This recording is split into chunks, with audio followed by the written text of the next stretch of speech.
Welcome to the Daily Edge. The father-son Nudelberg duo is back, and today we are going to be breaking down the game of marketing and how it relates to every individual in business. Let's find our edge.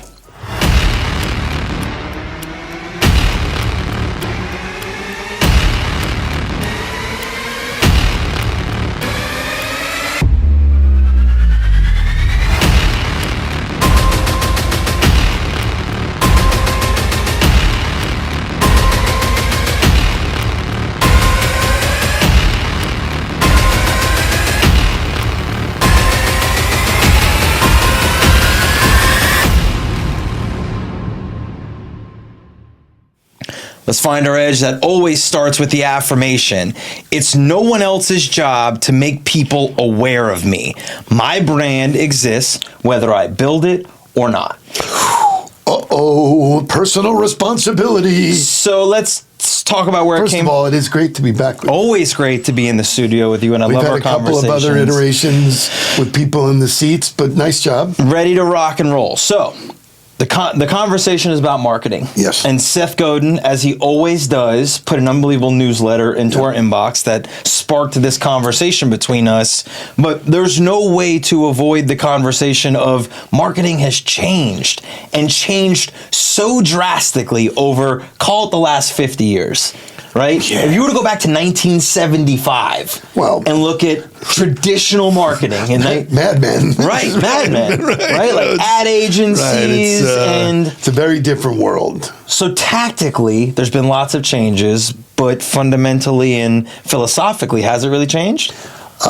So first of all, I've been following Seth forever. Right. You know, I like that idea of feeding myself good information in the morning. Everybody knows that. This particular one struck a nerve with me because, I remember the days, in our company when we were in the phone business, we had marketing at one end, sales at the other end or downstairs, and they weren't talking to each other. Marketing was creating pretty pictures, doing whatever they thought they needed to do. Sales was out there banging away on doors, handing out business cards, so the methodology of how we created that awareness. We did billboards. We were one of the first in our space to do billboards, and then lots of follow-up. But this whole idea of awareness has not changed. The idea that you as a business, you need to create awareness. What has changed is that responsibility is now falling on you as an individual.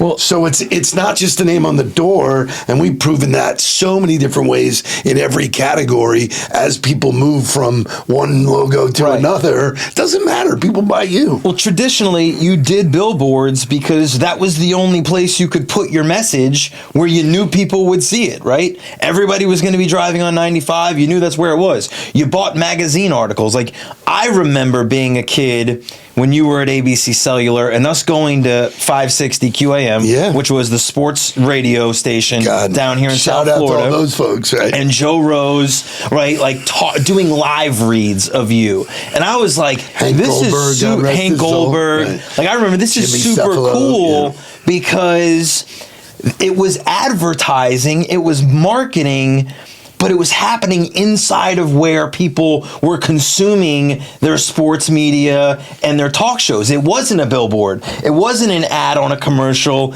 It wasn't inside of a magazine. It was living and breathing, which I think is a very different style of marketing. And so as an individual now, like, we're all media companies. We all have the ability to market ourselves every day. How do you know what to do and what not to do? So let's make the distinction.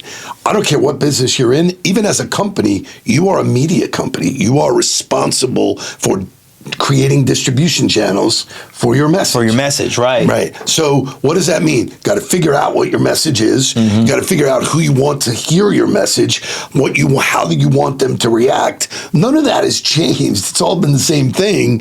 What has changed is the channels have changed. I don't need to pay for it necessarily, but some people with this new mentality are trying to sell something through those channels when all we were trying to do back in the day, even back then, was create opportunity. Right. Like, I didn't want to sell you anything. I wanted to be one of the choices when you were going to buy a cell phone, which we were one of the early people. I wanted to be one of the choices. Right. If you're going to have a marketing company or any coaching, whatever we have done, and through the arc of our existence, I just wanted to be one of the choices. People use those channels in a way that's, whether it's traditional, non-traditional, whatever. Gary Sarner, who hopefully will be on this show, he talks about the power of radio. There are people listening or paying attention to all of them. You can't just use one. Yeah. And you got to figure out all of the things before the tactic. Like, what is the strategy? And none of that's changed. Well, what's so interesting is when I started in sales, right, you told me I was marketing myself. And I was like, no, I'm selling, right? Like, no, wait a minute. Like, I'm selling. And you were like, no, you're marketing, right? And it changed the way I looked at my approach to every person, because I think to this day, companies still fail to understand this, that your cold call is a marketing tactic. When you show up to somebody, just that, a cold tactic, right? As opposed to, hey, you should meet Marc Nudelberg, which is a warm tactic.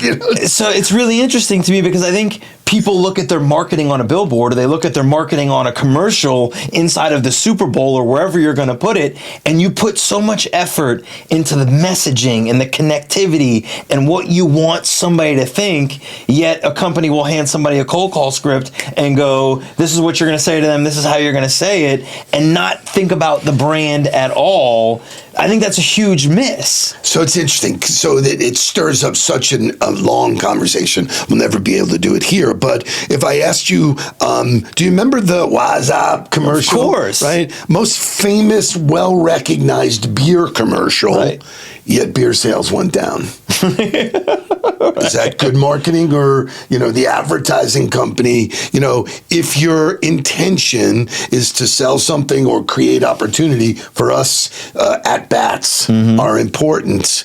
You got to put that into your messaging and how you show up. You show up. If it doesn't matter if I see your billboard and then the next thing is someone's knocking on my door trying to sell me solar shit at 7:00 at night. I don't have a good feel about the brand. Right. So the same thing is true about you as an individual. How do you show up? LinkedIn specifically gave people like me a way to show up to the masses in a way I couldn't do that before. I could do that with any brand name. Right. I didn't, buy a TV commercial and go, look at me, look at me. It wasn't me dancing around. It was the company. When this vehicle happened, and we just got done talking about it in our meeting, I think it's the absolute responsibility of every individual. Jake and I talked about it in a prior episode, that as the CEO or the leader of the company, you absolutely have a responsibility to create a voice, so that people feel like they're buying from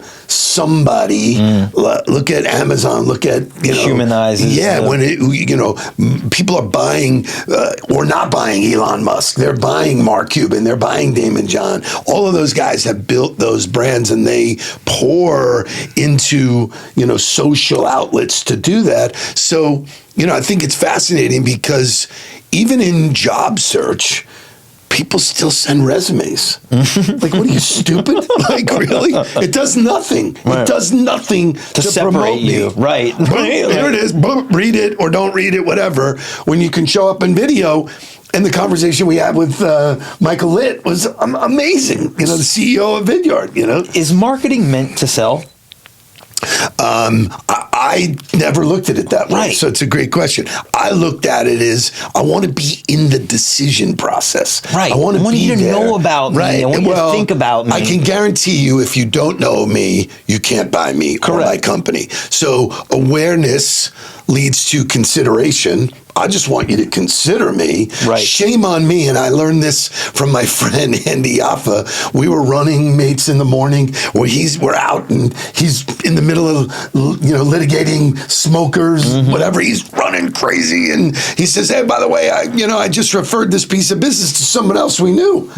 And I stop, and he keeps running, and we come back to it, and he goes, what's the matter? And I go, what do you mean you referred that to somebody else? What do you mean you gave it to somebody else? I said to him, that's what I do. Right. And he looked at me and he goes, I had no idea. And instead of being mad at him, I was mad at myself. Wow. God, that is such a revelation that I think it's our job to make people aware of who we are, what we do, who we do it with, and why. Well, so then I think it's a really interesting place and time, because I think you talked about it. Budweiser had an unbelievable marketing campaign. The "What's Up" was amazing. It was hilarious. I remember it decades and decades later. What beer was it? What beer was Budweiser. it? Okay, but Bud had different brands that they used. So it was true Budweiser. Or Bud Light, or Bud. It wasn't Bud. It was Bud Heavy. But Heavy. Most people don't even remember the brand of the ad. But so they're getting graded on the revenue, right? Which actually has nothing to do with that. Whether or not I bought or didn't buy Budweiser, I knew it was Budweiser. Yeah. So isn't there a kink in the hose somewhere else that if people aren't consuming it, like I still knew who they were. I still to this day remember the logo. Didn't marketing win then if they own that mental space for me? It didn't move me to make to put it in the buying process, and that ultimately, especially when you're spending those kind of dollars, sure. That doesn't mean you're going to win all the time. Sure. But I think it is relevant to understand. If I said to you, Mark, you're the president of the company, and I'm going to give you a TV commercial. Sure. Most people would say, absolutely, yeah. Great. Okay, Mark, now, do you know how much it costs to produce it? Right. Where would you put it? Right. There's 9 million channels. stations, Right. What channel are you going to put it on? Where are you going to put it? And how are you going to track it? And what are you going to say? And, all of those things take time and effort when you could do that for yourself right now in 30 seconds, create a video, boom, and you're marketing yourself with a commercial mentality. All right, so cool. So like commercial mentality, because you got there, and like I think that was what was really cool about Seth's post was he broke up marketing into 3 different kinds: traditional, commercial, billboard, ad, right? Which he calls auction marketing. Yeah. Attention auctioning, right? Like we know we have people's attention. We're willing to auction that attention off. Then he talked about the classifieds, which like traditionally in the paper, the classifieds were very specific. I went to the classifieds to look for something. Find a job. And if you were there, I was able to find you there. It's the modern day, it was Google before Google sold it. You couldn't not be there. Right. So that was very interesting. You had to be there because you would lose talent to other places. That was Google AdWords before they started auctioning off Google AdWords. And then all of a sudden it became to permission marketing, which he calls, which to me is the live read, or to me is in the middle of the movie when somebody picks up a Pepsi and drinks the Pepsi. It's not a commercial, it's branding, because I like the character of the movie or the show and I see them drinking a Pepsi, and so in my mind I'm like, oh, Pepsi's cool because they drink Pepsi. That's permission marketing, because I'm cool with it showing up there. It's not a commercial ad break that I didn't ask for. It's not intrusive. Right. It's like, okay, this is in real life. I can see, so it's so funny because back in the day when I was working with athletes and all, I was like, do you really believe Tiger Woods drives a Buick? Right. Sorry, and like Shaq. Right. He could put a Buick on one foot. You know? So a lot of it got carried away because it didn't make sense to me. So permission marketing is, I believe in that placement or where I'm seeing it, which is why referral marketing is still the best. And so for me, I stay top of mind on LinkedIn because I want the people that already know me to remember me. Right. It's not always about new. And so there is Art of War, air cover, ground troops. I'm the ground troops. I'm going to follow up after all of this air cover. So I think that, almost sort of like social media is kind of like permission marketing now, because we're all accepting of the idea that we're going to see the people we know there. You said yes to an invite, or I said yes to an invite. We agreed that you're going to see my content. Right. And so you do have control over your channel. Yep. In fact, in the beginning, when everybody was accepting everybody, they go, go, I don't really like my feed. I go, because you allowed shit into your feed. Right. People who don't care about you, you don't care about them. You know, I have a wonderful audience of things that I listen to and learn, and I every single day there's some value that is delivered to me, and that's where marketing has changed the most, I think. Right. Is that it's not just, don't just tell me how great you are. Right. Tell me some value. Give me something that I can use ahead of time. Right. You know, why? Like, wow. Give me something. I learned that from that guy or that company or that. And you know what? I want more of that. And so I remember very distinctly early on in the learning for me, you know, guys like Gary Vee, like, give it away. I was like, what are you, out of your mind? Right. It took me 40 years to develop this stuff. Give it away and watch what happens. Boom, boomerang. Here's what it is. You want me to help you navigate it? Right. Okay. Now, oh, wow, this is really good. This is different, but it is giveaway. Is there any excuse for a person who's in business to not be marketing themselves? Mark, I run into people every single day who say to me with a straight face, I just don't believe in social media.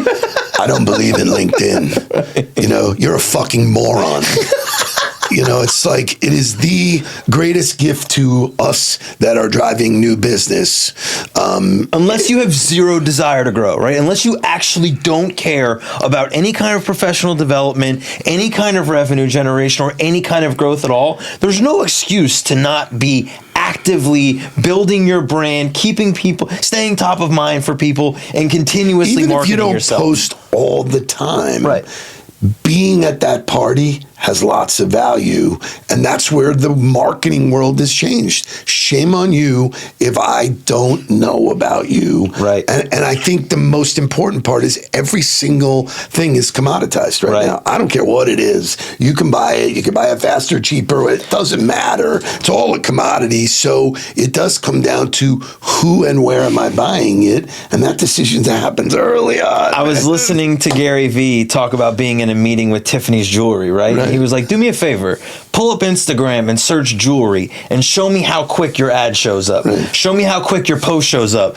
They pulled it up, they start scrolling page after page after page, right? You don't exist. Like, you're relying on the fact that you are Tiffany's and that you think posting once every other day, once every other day, like, this is where people are consuming their information from, and you're not even a part of the conversation. Your once every other day or twice a week is not working for you guys. Mark, you're a practitioner. Right. Every single day, you and I send screenshots. Yeah. You know, Corey, everybody, about it's working. Got another one. It's working. Got another one. You know, like, you have no idea how hard it was to drive new leads or new opportunities. Right. I remember the cost against the sale. Right. What is the cost against the sale? Cost of goods, cost of all of the other stuff. It still matters, but it's never been easier. Right. So when people look at me and go, I just don't believe in it. What don't you believe in? Right. Because the more people that know you,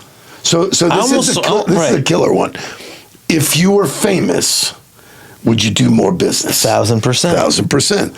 Guess what? Look at The Rock. Look at every celebrity putting a liquor brand when out I'm there. on stage, I talk about, like, the Kardashians have sold billions of dollars worth of product, and they have no social redeeming value at all. People follow them. Why? I don't know. But, you know, they're total misfits. But awareness wins. So if you want to win this race and understand that all of these distribution channels give you the opportunity to make people aware of you. I mean, people look, oh yeah, I know that guy, I know that family. Corey was in a coffee shop this morning. I recognize the brand. I know that company. You know, that doesn't happen by accident.